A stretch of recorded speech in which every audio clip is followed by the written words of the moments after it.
I'm just letting y'all know. I am not one of these people um, who's like that. I'm not. I mean, so um, my mind is constantly moving and moving and moving and moving and moving. I'm constantly um, um, coming up with new ideas and being creative and all of that. I mean, all of those things are happening, folks, right now. So I'm just letting y'all know. Y'all might want to try that one on somebody else, but that's not happening with Uncle Roro. Um, just to let you know. Just to let you know. Uncle Roro is operating in a different space. Uncle Roro is operating um, at a different speed. So I am thankful for today.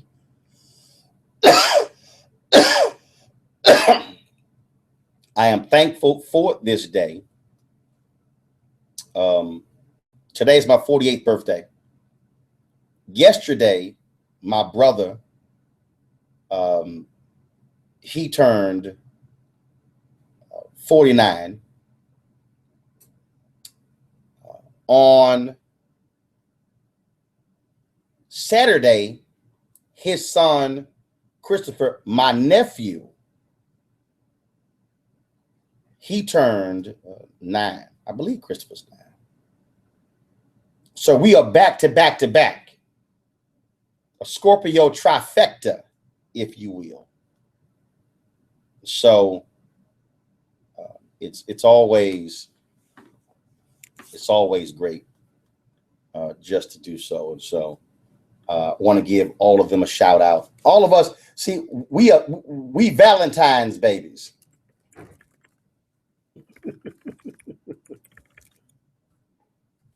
We are all Valentine's babies. Y'all know what that means. There was some things happening. Valentine's Day. And that's what went down.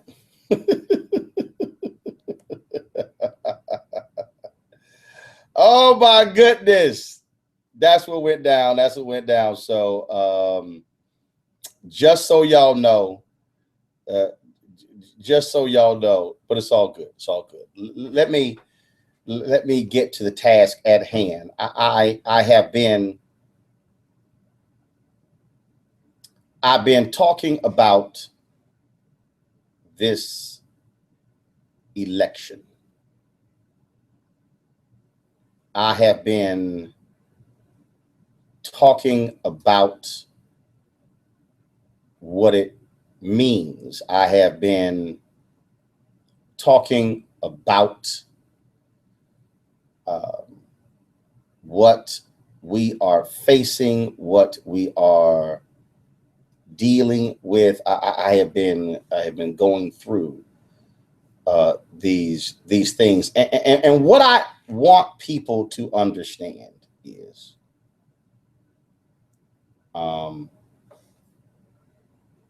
what I want them to understand is that there are nuances to this election. Let me say that again. There are nuances to the election. It is wrong of you to somehow, and folks, hold tight. I'm trying to get Facebook started, so I just need y'all to bear with me. It is wrong of you to only look at this election in an extremely narrow way. Let me explain what I mean by that. It is wrong to look at this thing in a narrow way. It is. I need y'all to hear me here. I need y'all to hear me very closely. it is wrong for you to say, well, the election was lost because white working class voters did not vote for Hillary Clinton.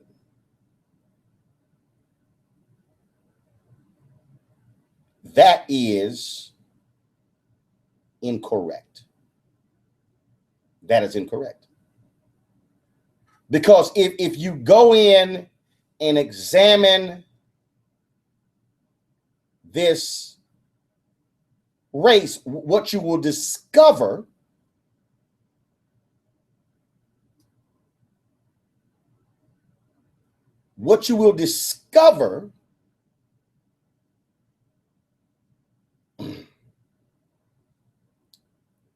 is that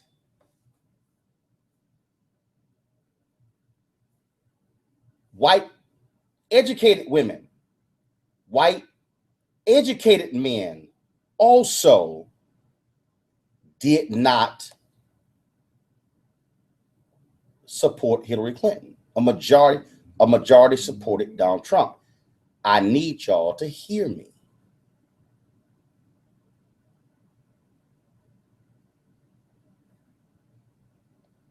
You make a mistake when you look at this election in a very narrow way. I will further explain when we come back, because I really need y'all to understand what's going on here. This is Roland Martin Show. Back in a moment.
Go ball. You lost your mind. Why am I gonna go ball when I got hair? See, part of the problem is some people are caught up in the hair thing. I'm not.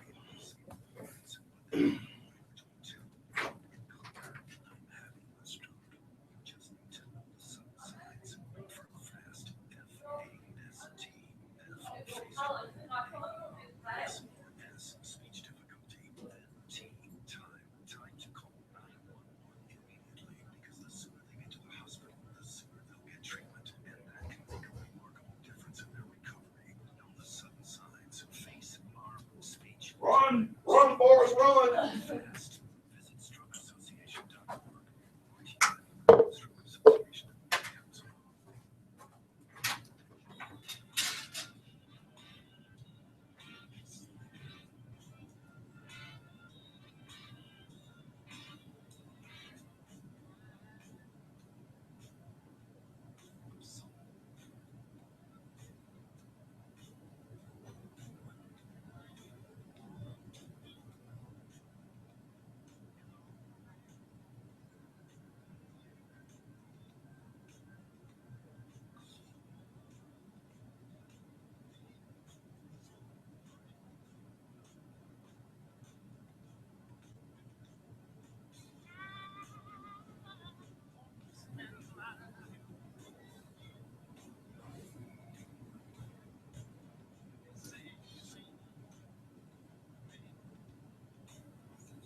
All right, folks, welcome back to the Roland Martin Show. So here's what I am trying to get you to understand. When you begin to examine this race. So you got to understand, the average person does not believe that they are racist. I need y'all to hear me. The average person does not believe that they are racist. They don't. They don't believe that that's their viewpoint.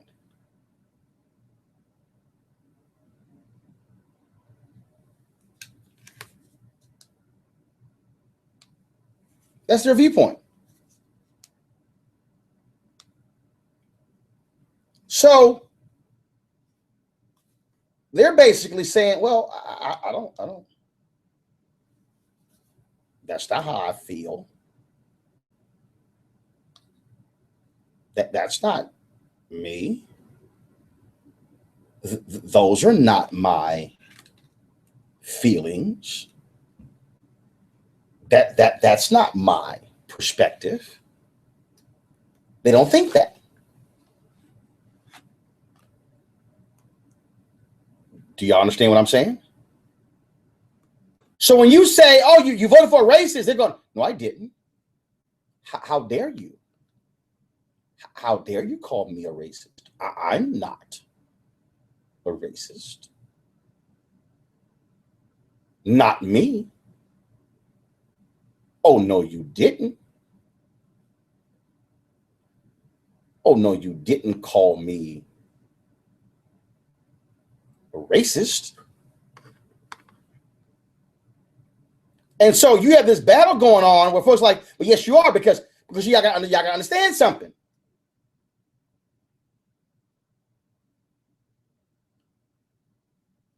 For African Americans, we are aware of what is going on. For us, it is a non-starter.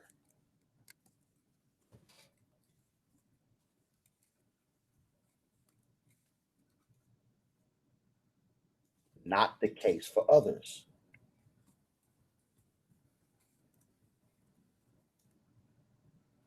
You understand that?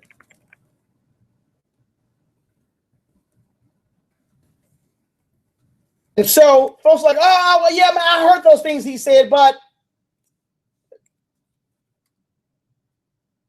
you know, that's, I can overlook those things.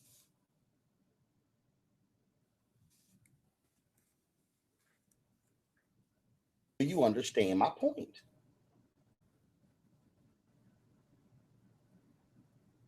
So here we are going, but wait a minute, I don't want to. That's not their world. So therefore, they don't see that. They don't understand that. They don't experience that. That's not their world. Now you factor in Black Lives Matter. And so now you have this attitude of, no, there's, oh my goodness, how dare they? There's no respect for the police. Do you see where I'm going? Do you see where I'm going with this? That's what you have. And so we're sitting here trying to understand, well, you have this fear in America. You've got this whole thing of, oh my goodness, how this thing is changing. It's like, yeah, but you think that's the pathway? Really? You think that's the pathway.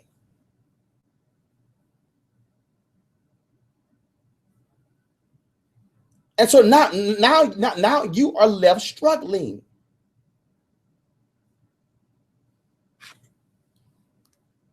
Now you are left struggling. Now you are left with, I don't know what in the world's going on here. And see, the thing that I find to be interesting is that now all of a sudden you got a whole lot of white folks in America who are now realizing that, oh my goodness, my friends were having these same feelings. And I didn't even know.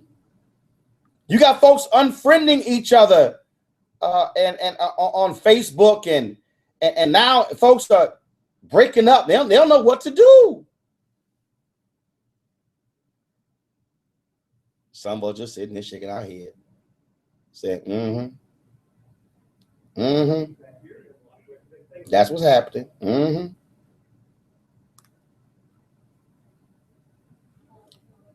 Folks, be very careful to just sort of assign one reason, this is it, doesn't matter, everything else is irrelevant to what's going on.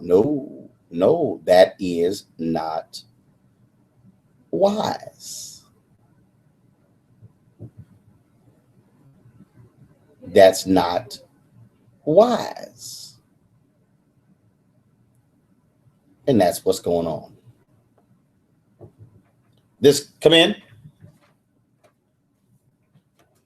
So in the moment, I'm going to talk to Jamal Simmons about this, Democratic strategist.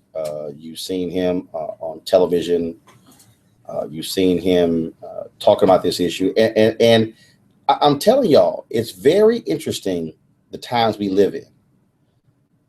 Because see, we, and I'll say black folks, but especially white folks as well, we have also lulled ourselves into this false notion that somehow that this new generation has changed. That, oh no, they're not going to have the same feelings as their mothers and fathers. But who do you think raised them? Are you serious? Are you serious? What do you think is going on here? Oh, this thing is actually happening. This thing is actually going on. And what you thought somehow wasn't happening is actually real. And now people are walking around stunned. I didn't see this. I can't believe this is happening. I can't believe folks voted for this kind of person. When I don't understand why you could say you shocked that folks voted for this person when you clearly don't even understand the history of America. I keep trying to explain to y'all Reconstruction during that particular period after slavery. You had whites in America, a passage of the 13th Amendment, the 14th Amendment, the 15th Amendment, and then like you had the Civil Rights Act of 1866, the Civil Rights Act of 1875. Then all of a sudden, you had whites in America who were saying, you know what, we good. You know what, we good. We've been sitting here watching this whole thing play out. But we pretty much are tired of this whole thing. We passed enough laws. We've done enough things. And guess what happened? There was an election in 1876. And the next thing you know, the Great Compromise of 1877 took place. 1883, the Supreme Court overturns by 8-1 decision the Civil Rights Act of 1875. You don't see a new Civil Rights Act until 1957. Reconstruction ends in 1877 as a result, when the South takes control of the last remaining state capitals in the South in 3 states. Civil rights movement, beginning of a second Reconstruction. Emmett Till kill, August 28th, 1955. Montgomery bus boycott, that goes on. Civil Rights Act, Voting Rights Act, Fair Housing Act, 1968 election, Nixon elected. End of the second Reconstruction. 2008, President Barack Obama elected. 8 years of Obama, folks like, okay, we good. We start seeing Black Lives Matter. We start seeing black folks fighting for full equality. Folks saying, look, we good. Enough of this. End of the third Reconstruction. What took place last Tuesday, y'all, is called American history. whether we want to be honest or not, we come back and talk to Jamal Simmons about this. What is the path forward for the nation, but specifically Black America? This is the Roland Martin Show. Back in a moment. Well, they're dropping that history match real talk. People don't talk about that. We have seen this cycle. This is the cycle that we go through. This ain't new. Forward, 2 steps back. 3 steps forward, 2 steps back. This ain't new. It's like, okay, y'all can act brand new, but it ain't new. I know that she wanted us to have a better life.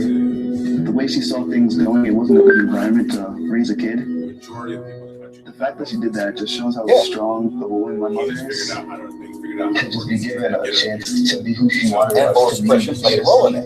That means a lot to me. And the fact that And I thank her each and every day for it. I wouldn't be the person who I am today. And I like the person I am today.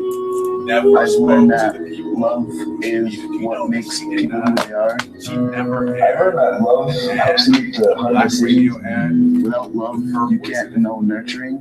And without nurturing, you can't grow. I knew I was loved and no. This is never asked for the vote. It never said, I'm going to vote for you. I'll make sure your kids go to college, you get a better job, and we focus on. This is going to be on Thursday. I'm going to deal with on Thursday. I'm going to deal with the white liberal. I'm going to deal with that on Thursday, and we're going to deal with ads, commercials. We're going to deal with a whole lot of stuff. It's going to be very interesting. Okay, all right. So we good here. So we straight. Periscope. No, you fine. You fine. You're fine. So no, we got Periscope running. We got Facebook running. Yeah, this thing is Mevo is crazy, dude. Let me show you how crazy this is. So Mevo, watch this here. So that's what's live right there. Mm-hmm. So it's back on me. And so let me go wide. Actually here. Go wide. So I'm gonna do this here. It's gonna turn yellow. Okay, that's one shot. It's gonna turn. So when I go back over here, so I got my shots all set up. So actually with the live stream, let me do it right here. Watch this here. This camera's so crazy, man. So you can literally do a one-on-one interview with one camera. And and you're getting both. And it'll switch. It'll switch. That's crazy. So I'm trying to start it right now. HD, 4K? No, it's HD.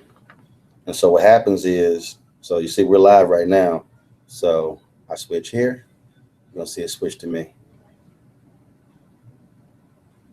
Switch to you. And then I'm going to go back wide. It'll be a wide shot.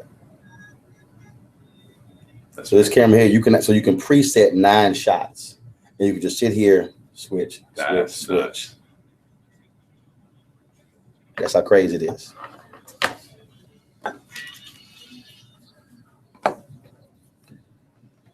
All right, folks, welcome back to the Roland Martin Show, talking with Democratic strategist Jamal Simmons. So Jamal, this election it's been very interesting watching the reaction to the election.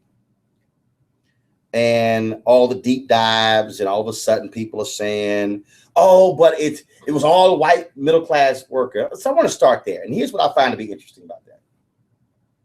I can still smell my daddy's work boots, jeans, and hard hat. My daddy worked for Amtrak. Mom did insurance claims in Houston. Mom and daddy never made more than $50,000 combined. So when I hear this analysis about the white working class voter and this economic angst, my response is, okay, what about the economic angst of somebody Black or Latino living in an inner city? So why did they not have the same reaction to Trump? Well, they didn't have the same reaction. They had a different reaction. What their reaction was to Hillary Clinton, who never went out and sold her candidacy to them in a way that was compelling. that made them feel like it was in their interest to show up. And I love Barack Obama. I think he was one of the best presidents that we had. But running around the country telling people to vote to protect his legacy is not a campaign strategy that speaks to the pain and anguish and aspirations that those people have. Because first of all, you're done. You're done. You're done. I mean, and people love you. But but your 8 years are done. Right. I got kids or I got nephews and nieces. Like I got to focus on my own life and making that better and not on yours. And so I think one of the first things that we learn when we learn how to do campaigns is that good campaigns are about the future, not about the past. And they're about the voters, not about the politicians. So if Hillary Clinton was smart and she was running a campaign that was focused on the voters, every time they talked about emails, she should have said, they can talk about my emails. I'm trying to talk about your children's future. And people would have forgotten about her email. There's no way Comey could have gotten in the middle of that, but that would have required her to decide that turning out and connecting with Black and Latino and Asian American folks and working class whites who tend to vote Democratic was the formula to win. And I don't know, call me stupid, but the only 2 times we've won 50% of the American electorate since 1976 were when Barack Obama animated that coalition of people. Also, what you had, which I think is important, you also had a situation where Republicans understood that lowering the vote totals helps them. Right. Voters and all these national media people. David Plouffe wrote some piece in the New York Times, what he missed. Not a single word about voter suppression. Trump wins Wisconsin, Michigan, and Pennsylvania by inches, by combined 55,000 votes. Right. Shaving off X number of votes leads to winning. Yeah. And so for anybody to deny that voter suppression somehow had no impact on this election, that is a lie. That is true. And I will also say, because I'm not going to let the Democrats off the hook. No, I'm not. I'm on a Democratic rant right now. And you're right that the Republicans did all sorts of things to suppress the votes, depress the vote, to turn out his voters. But if you look at Trump's numbers, he really only got the Mitt Romney numbers. That's my point. No, absolutely. They just killed the Hillary Clinton growth prospect. Absolutely. And so certainly I'm all about holding Democrats to task. But what I'm saying is, even with all the lack of things, Hillary Clinton, even with the emails, even with all of that, if voter suppression isn't there, he loses. Absolutely. Yeah.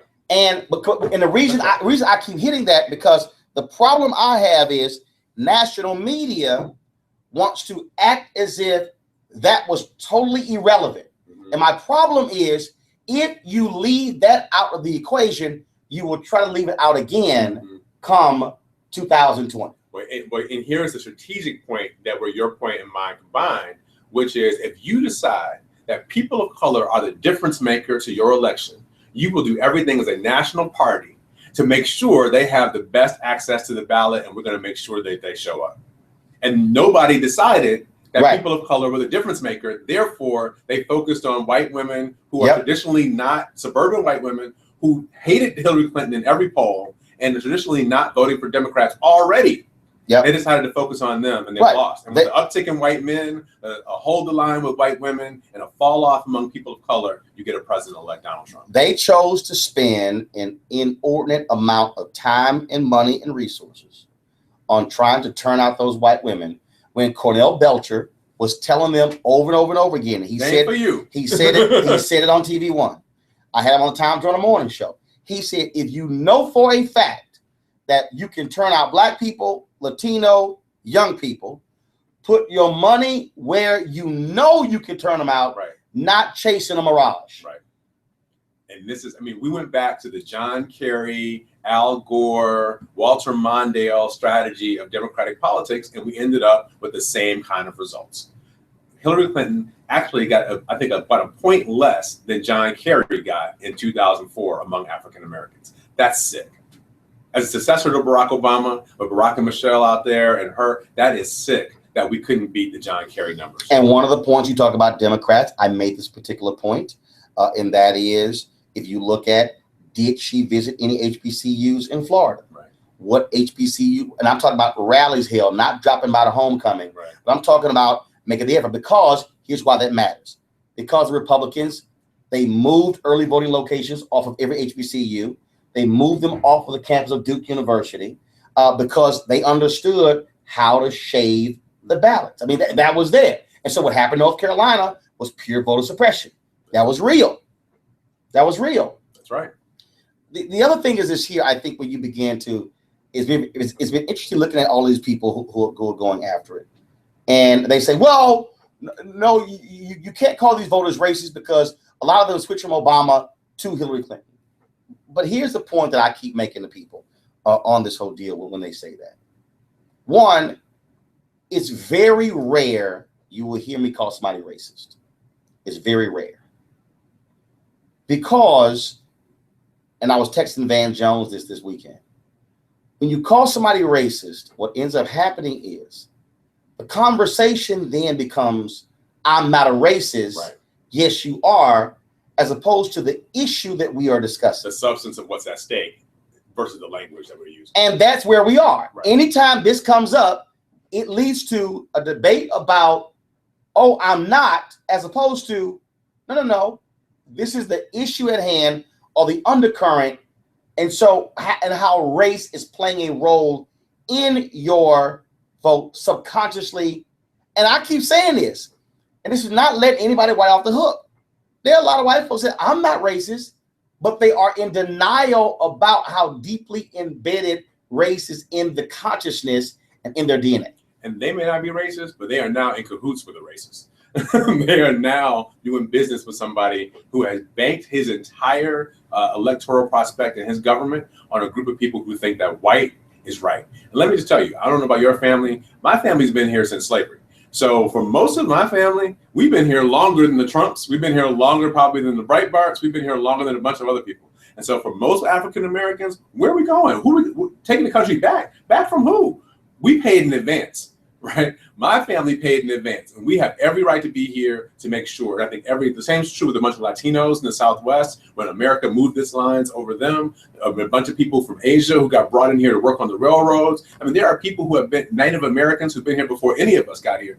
There are people who've been here for a long time. So these folks cannot be the ones who get to set the agenda. And remember, most people in this country did not vote for Donald Trump. And so it's time for most people in this country to stand up against him. Do you? But first of all, yesterday in an interview with Leslie Stahl, Donald Trump said point blank that he thinks it should be about the popular vote. You're all of a sudden seeing that. Do you think you have a former AG Eric Holder who has said that? Do you believe that we may very well see a movement in this country to abolish the Electoral College?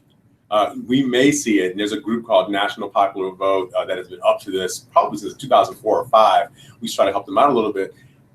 But I think what we'll also see is we're about to enter an era where white minority rights becomes a stronger political movement. Now, I want to pause you right there, because here is what in 2009, John Avlon and I, we were at CNN, and I said, 2009, the election of Obama, I said, John, I said, prepare for war. He goes, what do you mean? I said, we are about to see the first stages, John, of white minority resistance. Now, John wrote this book called Wing Nuts, and he talked about some of these aspects. I said, John, no, this thing is about to really get hot and heavy. So if you can stay for a break, Yeah, I want to talk about that, because I think people need to understand what that means, this idea of white minority resistance and this issue of white minority rights. Folks, we're talking with Jamal Simmons post-election. We'll chat with him in the next hour. We're also going to hear from Reverend Dr. Barber. I'm going to play for you his sermon, his powerful sermon yesterday on the need for a moral coalition in America. This is Roland Martin Show. Back in a moment. Yeah, man. So this thing is so cool. So what happens is, what's happening is the bottom part is called Mevo Boost. So the top part is the camera. A little part up there. So this thing, man, allows the bottom part just like a stand, or is it? No. It's the Mevo Boost. One, it's additional power, so it allows you to stream 10 hours with that. But you can also put Ethernet. Because before I was using Wi-Fi, and the primary Wi-Fi was not strong enough to drop, because that camera is actually made for 5 gigahertz as opposed to 2.4, which is standard. So what happens with this thing, man, not only is it cool because you'll see right there, not only can you switch shots, which is great, this thing also allows for you to even do this here. Oh, so you can pan. You can pan, and then also I want to make that tighter. I can make that tighter. Okay, so some of y'all are saying, so folks, give me a sense. What do y'all think? Is the sound fine? Some of y'all hearing the sound fine? Let me know on Facebook. Let me know.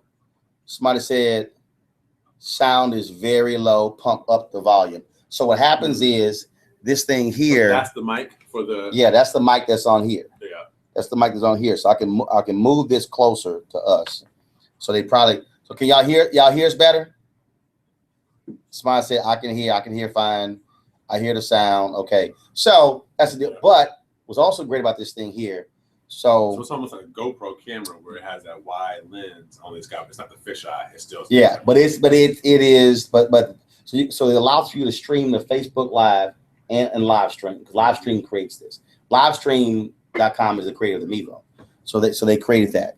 So what's also cool about it is, so yeah, you can switch the shots. You do all different things like that. As a cooking show, they did 10.5-minute deal just with this, and they literally switched everything. They were just one camera and did the whole switching thing. Yeah, so it's real cool. But it's also this thing also allows for you to even do. Can you? Does it allow you to go back?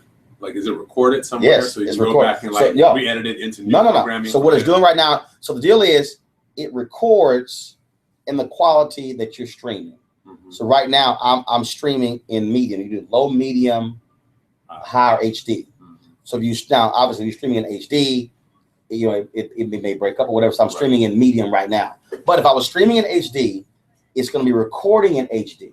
But this camera also, let's say you don't want to stream, you can also just record with it. Mm-hmm. It takes a 64 gig micro SD card, but it's just great. So let's say versus okay, I got to get a camera crew, whatever the hell. Let's say you want to do a one-on-one. And what's great about this thing here, because you're controlling everything right here. So I could literally run, if I had another splitter, I could run, so this line out right here. I could run this actually into here. And then I can just change the audio setting to use the iPhone. And in fact, could you see right here? The perfect example. So you see the audio quality? Yeah. So I see everybody talking about. 1, 2, 3, so you 4, see right, that? Still below. Okay, so watch. So here, I'm gonna go over here. I'm gonna change this now. I'm gonna take it off of the Mevo, and now I'm gonna switch it to the iPhone. So now all of a sudden, my mixer is now the iPhone, and so okay. So let me turn this up. So for some reason, so like it's not picking up there. But it allows for you to actually switch it. So now let's say I'm gonna take it up here. So I'll take it up right here. So normally what should be happening is a meter should be jumping over here. I'll put muted to avoid feedback. Okay. That's true too. You got the feedback. But yeah, so I could run a line into this thing, man. I could literally run a line in, and then what'll happen is. So I just took the audio all the way up. So now they can hear us more. Mm-hmm. But I could run a line in. So let's say I want to use wireless mics, running through a mixer. Right. Use wireless mics. Right. So it is. So if you had a producer here, they could sit there and direct the whole thing while we were talking, or literally switch back and forth without you having. Or literally we could. So let's say you're doing an interview with somebody. Yeah. So same thing. So I'm gonna go back here. So let's say all my shots are preset. So right here. So same thing. While you and I were sitting here talking, I can say while we were talking. Look down, pop the one that you want. No, I did it. Hit it. So like we would like. So let's say you're sitting talking to somebody. Yeah, you just switch. So you can switch from solo, wide, solo. Yeah, this camera's awesome. All right, folks. Welcome back to the Roland Martin Show. We are. I'm sitting over here getting a clinic. Well, I I am a techie. I can tell I'm probably the closest you'll get to being a tech geek Who's not a geek? You're like, no, you're a tech geek. And so we're talking to Jamal Simmons here, and we're talking about this crazy campaign. So I want to deal with this because I think people act as if this is not real. This whole notion of white minority resistance, even though whites make up the majority of the country. In fact, they were 70% of the electorate, right, which is down from where they were. And here's what's interesting about that, because Cornell Belcher, he made the argument. He said, Roland, if the electorate was 73-74% white, Trump wins. If it was 70-71, Hillary wins. But that was only based upon if you did not have lower turnout. Right. And protest votes. So really, Clinton should. Well, first of all, let me say, when you say Clinton should have won with 70% of the electorate being white, well, she got the popular vote, so she actually did, not electoral college. But this whole idea of white minority resistance, we have to act like that's not real. We have to act like that, because the fact of the matter is, there is this fear. Pat Buchanan has written about it. Yeah. That's what this whole alt-right, which is nothing but white nationalism, white supremacy, is all about. This fear that whites are losing control of America. So that's why Take Our Country Back resonates in a different way. Demographic changes, this belief that somehow minorities have a ladder that their white kids don't have, which is utterly hilarious. Right. This is real, and people have to stop acting like they're like, oh, you guys are just, you're focusing on race. No, that is real. So let's have real talk for a second. I know this is your show. Y'all specialize on that, right? What really is going on in America is that we have ripped apart the old social compact. And the old social compact used to be rich and elite whites made money. Poor and middle class whites got to take care of their families. But whatever happened, they had white skin privilege, which made them better off than the brown people who were around. So even if they were poor, a poor white person had more social say than a rich black doctor, right? So what's happened in the last 40 years is rich white people have broken the social compact with their poor white brothers and said, you are no longer given white skin privileges at the same time when technology and trade and everything else has taken away their jobs, right? So they feel this economic pressure, and then they feel they're losing their social status based on it. And I'm not saying that to say we ought to have sympathy for them. I'm saying that to say unless we're gonna fight it out or put them all in jail, we have to figure out how do we negotiate with these folks. And what they are feeling is a level of stress because they were lied to for 200 years in this country about white skin privilege being the basis of their rights in this country. And now that's going away. And they got sold a bill of goods. And again, I know people don't want to like it. They like, oh, why are you bringing it up? Let's take this thing back to the Civil War. And that is same thing. White landowners told poor white people, we are in this thing together. Right. We need y'all fighting for our way of life. Right. Poor white people sign up. Oh, no, it's about defending our state and our honor. They go to the Civil War. Thousands upon thousands are killed, more killed in the Civil War than any other war in American history. And now all of a sudden, they come out of that and realize y'all still broke. Right. And so you go through this period all across the country. And yeah. And you point the finger at the brown people who are now free and saying they're taking your jobs as laborers, poor white people. And now you have to fight them in order to get your economic status back. In Detroit, we had things where there's a big race fight right before the 1943 riot, where white real estate agents were going into white communities saying, don't let black people live in the next community over because they're going to destroy your housing value, and turning that into a wedge between poor working class whites, particularly Polish whites, and blacks in that city. Race riots happen. History of race riots happen in Detroit also because of the whole issue in terms of housing, federal housing programs, same thing. And so all of a sudden, you also had fights when Ford Motor Company said they were going to begin to hire African Americans. Same thing. And those were white riots. People think about race riots as being something that black people do. Until really the 1960s, race riots were about white people who were fighting black people because they thought they were taking away their economic. In Chicago, they had race riots there where they were looking to move African Americans, one black family into a public housing development complex. White folks rioted. Some 2,000-3,000 showed up.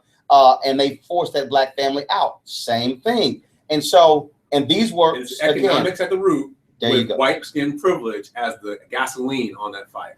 And so you bring this thing present day. Are you seeing these white riots? No. But the anxiety is there because I'll never forget, and I got to find the study. But when President Obama was elected, there was a study that was done, and the question was asked: are you optimistic about the future of America for your children? Black people, Latinos, Asian, all said, majority or more, yes. Only one group said no, white Americans. And we have to just stop it. And I want to find it because that speaks volumes, because that was white America saying, I don't know, look what's happening. America's changing, because now competition. Right. Now when it comes to education, now when it comes to jobs, because there was no clear runway.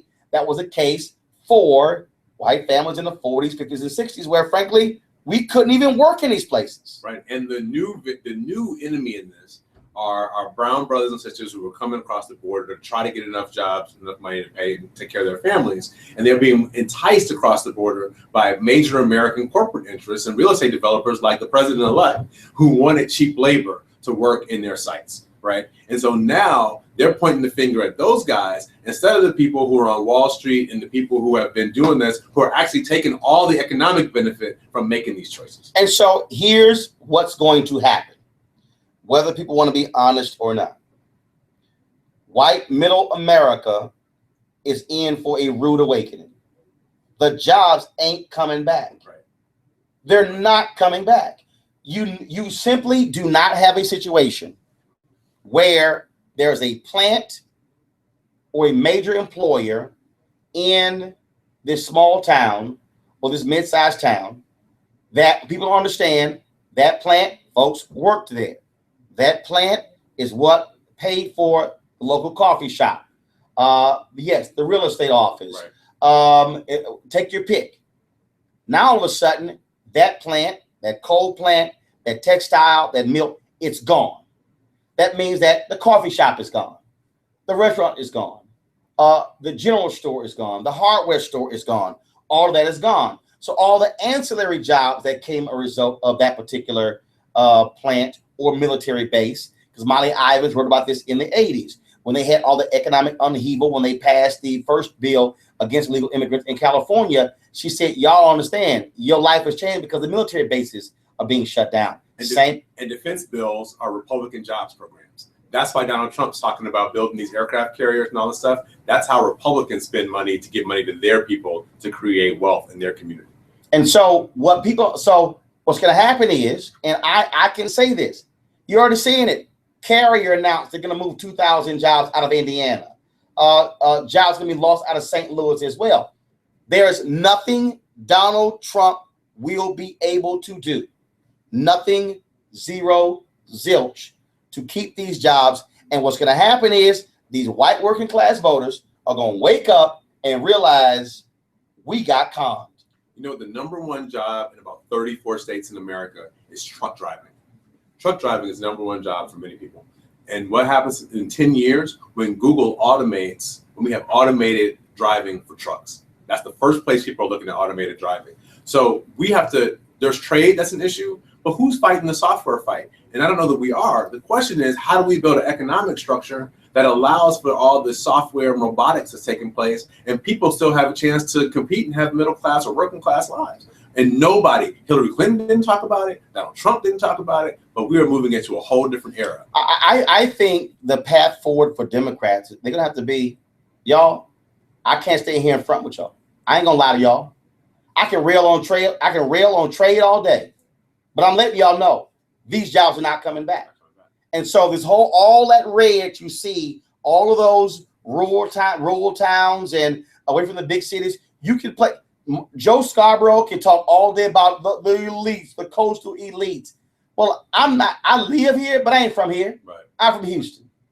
And the bottom line is somebody's going to look me in the eye and say, y'all, you have to literally retrain America for a whole new world. That world that y'all knew in the 50s and the 60s is gone. It ain't coming back. And here's what I'll say to people who are out there listening, right? The one silver lining in this moment might be something you talked about earlier. Might be the fact that we as Black people are going to draw closer together because we feel a threat. It might be that we're going to end up in church more often on Sunday morning or showing up at a organizational meeting. We're going to find our Latino brothers and sisters and give them the wink and nod on the street and not look at them with the side eye, right? So we're going to find ways to band together as communities, and then let's find ways to put some things in place that will exist regardless of the government. All right. Some economic structures and some social benefit arrangements that we can take care of each other. All right, Jamal, appreciate it, man. Thanks a lot. Thanks a lot for having me. All right, folks, we'll be back on Roland Martin Show in just a moment.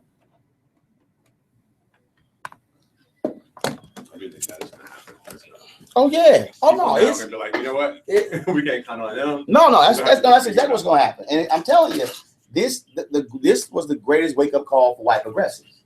Yeah. And it's kind of like, oh, y'all playing fancy. Y'all playing fancy here. I'm trying to tell y'all what's going on. You know.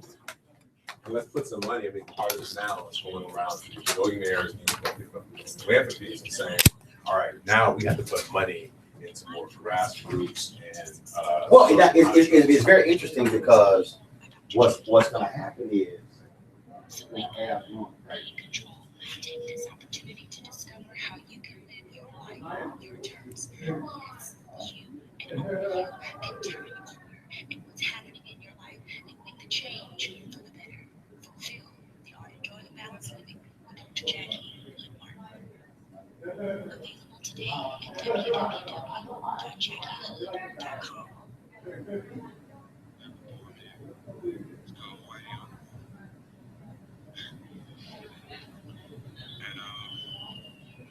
It was inspired. It was inspired by some writers on the book. So I want to give credit where credit is due.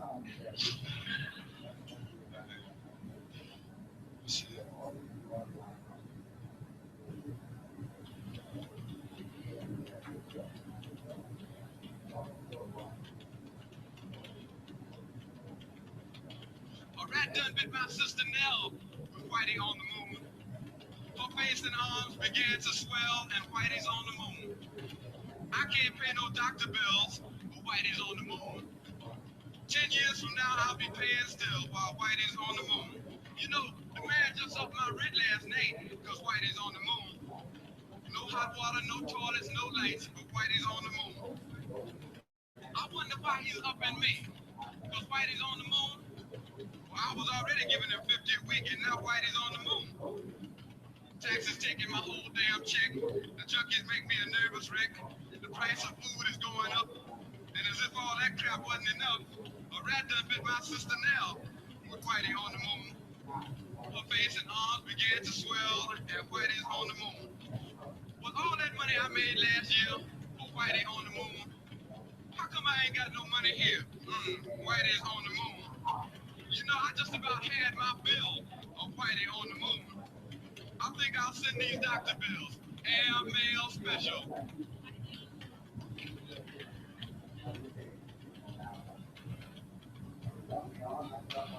To Whitey on the moon.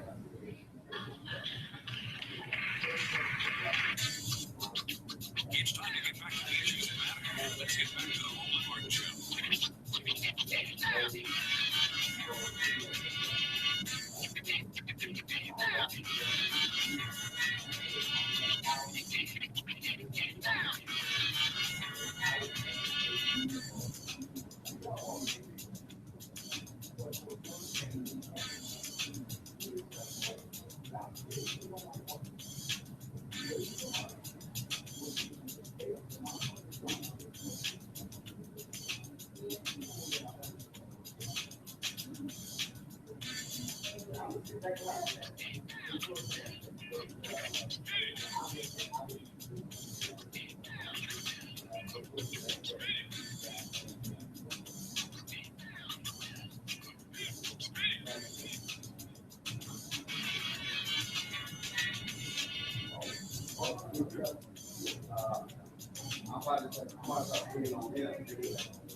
All right, I appreciate it.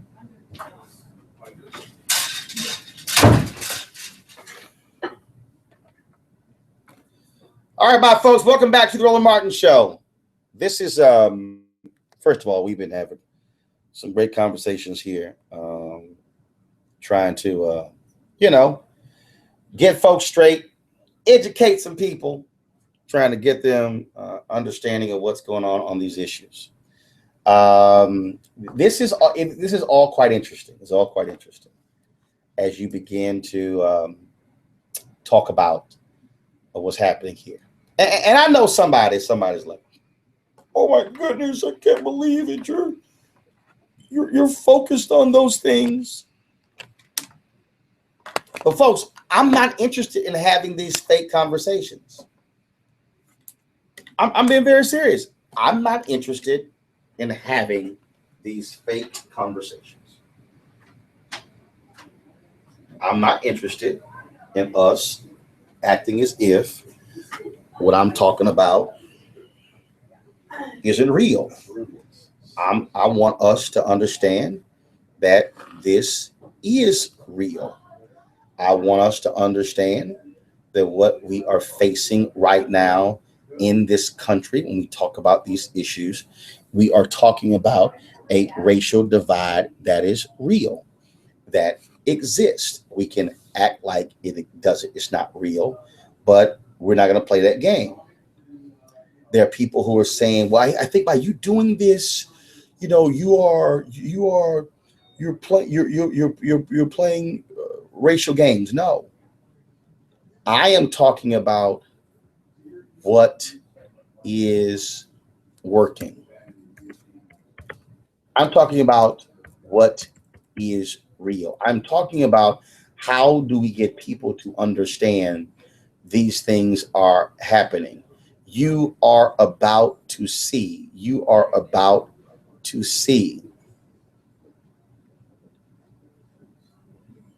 the resistance movement build and grow. Y'all got to understand, people wake up. They do. They wake up. They wake up.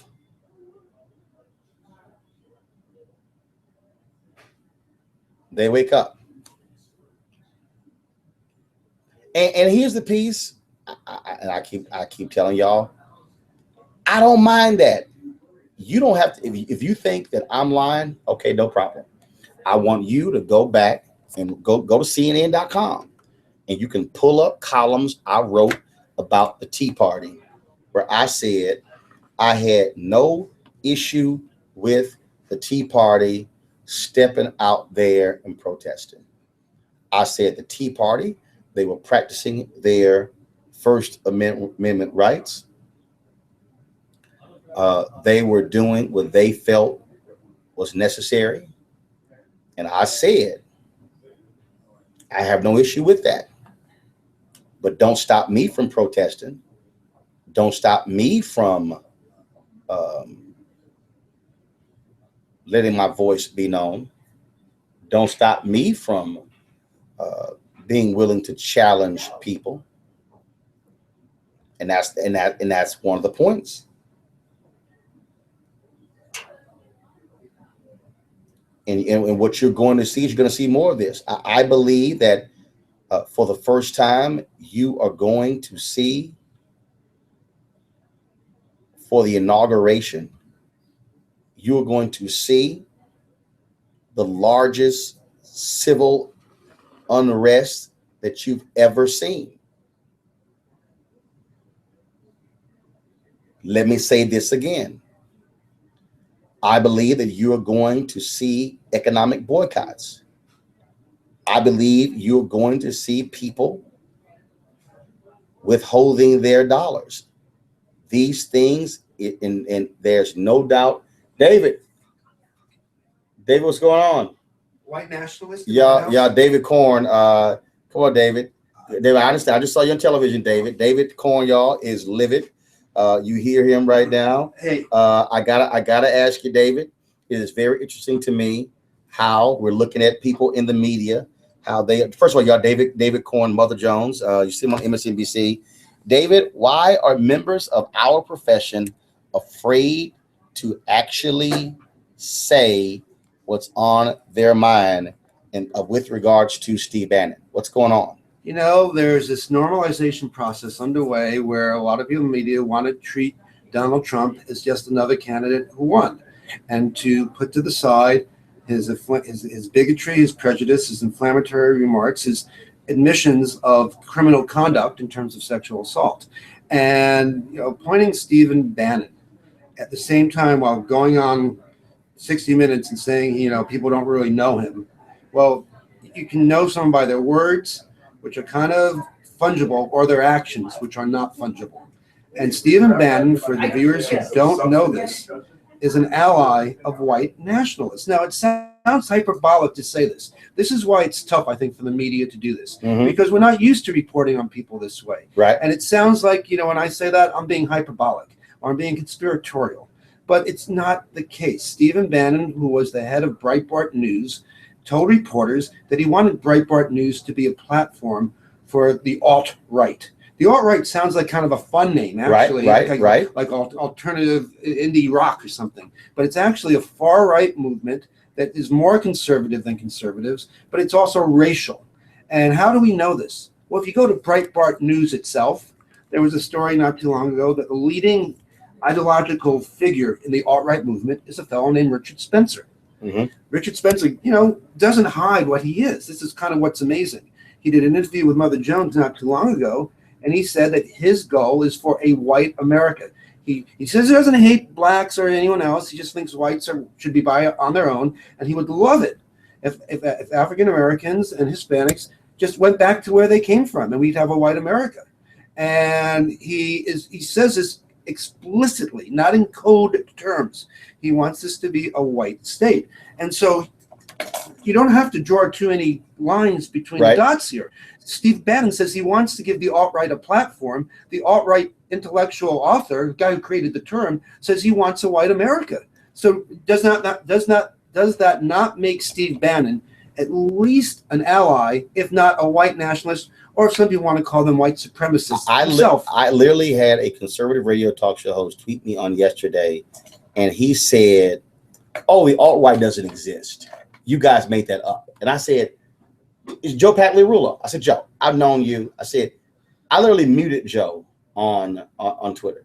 Yeah. And Joe and I, we get along, great guy.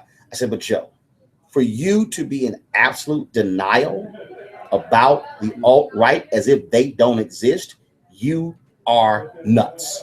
Yeah, I mean, Rush Limbaugh a year ago kind of praised them without even knowing what they were. He just liked the sound of the name. This is real. You can look it up.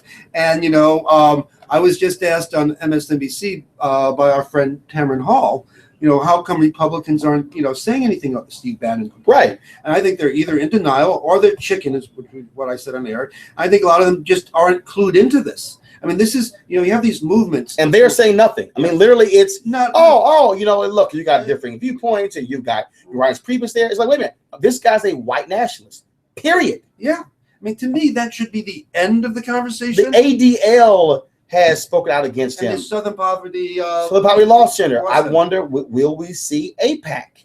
Well, I do. Last night, somebody who reports on AIPAC tweeted out a tweet that AIPAC internally is furious about this, livid. And I responded. I said, well, then they should say something. Yeah, go public. This is a time, because also the alt-right has a lot of anti-Semitism there you go. As well. Rosie Gray of BuzzFeed did a great story on them. And, before the story even came out, she was being attacked from members of the alt-right for being Jewish. I don't even know if she's Jewish, but they assumed she was. And so there's a lot of anti-Semitism, there's a lot of racism, and this is where Steve Bannon comes from. Got to go to a break. David, always good to see you, man. Good to see you, Keep giving them hell. This is the Roland Martin Show. Back in a moment. Oh, God. That's unfucking believable. Yeah, no, these guys are like, hey. Can't let people get away with this. We can't let my friends in MSNBC. She's a controversial figure. Right. No. Like, no. Tell the people. Tell the people. But see, but see again though, they are all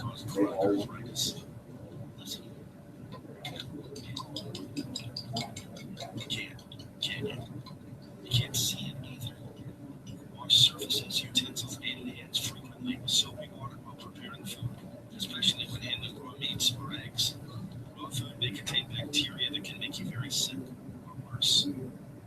1 in 6 Americans will get sick from food poisoning this year, and roughly 3,000 will die. But you can keep your family safer by cleaning with soap and water as you go. Learn more about this and other important information. Check your steps at foodsafety.gov. That's foodsafety.gov. A public service announcement brought to you by the U.S. Department of Agriculture, the U.S. Department of Health and Human Services, and the Ad Council. Hey, there he is. How's it going? I'm having a stroke. Are you going to shake my hand or what? I'm having a stroke. Wow, you're not even moving your arm. I'm having a stroke. Are you okay? I'm having a stroke. Your face looks weird too. I'm having a stroke. Are you having a seizure or something? I'm having a stroke. When someone is having a stroke, they may not be able to say the words, but their body language will tell you loud and clear. I'm having a stroke. You just need to know the sudden signs. Look for FAST, F-A-S-T, F, face drooping, A, RNS, or S, speech difficulty, then T, time to call 911 immediately, because the sooner they get to the hospital, the sooner they'll get treatment, and that can make a remarkable difference in their recovery. Know the sudden signs: face, arm, speech, time, spot a stroke, fast. Visit strokeassociation.org. Brought to you by the American Stroke Association and the Ad Council.